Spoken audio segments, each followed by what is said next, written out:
apa sendiri untuk menangani? Kita memang setiap 1 bulan sekali minimal itu melakukan proses screening.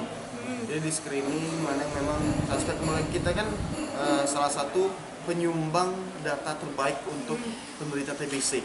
Itu kan salah satunya kemarin didatangin oleh WHO juga, dari internasional juga, dari JEM. Iya, didatangin kemarin satu orang dari Hong Kong kalau saya nggak salah, datang ke sini lihat seperti apa penanganannya. Jadi memang kalau untuk penanganannya kita bisa dikatakan cukup baik lah gitu. Kita juga kerjasama dengan instansi terkait, termasuk dinas kesehatan kota juga, dinas kesehatan provinsi. Kita koordinasi seperti apa dan diarahkan, dan alhamdulillah memang tempatnya juga mumpuni untuk melakukan screening kayak gitu.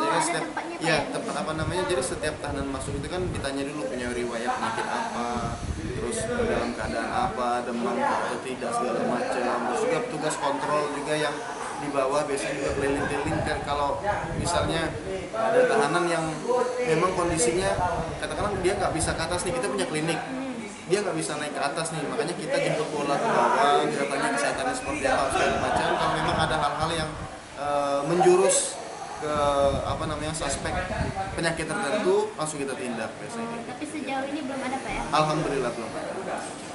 Jadi persiapannya tuh setiap sebulan sekali itu udah pasti datang Minimal, iya minimal. Minimal. Bisa juga kadang-kadang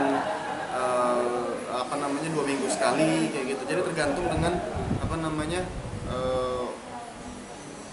tingkat kesehatan warga binaan pemasyarakatan yang di bawah gitu. Kayak musim hujan ini kan biasanya batuk, flu itu pasti kan, makanya pendekatannya lebih intens karena kita harus lihat juga perkembangannya mereka seperti apa. Pak, ada nggak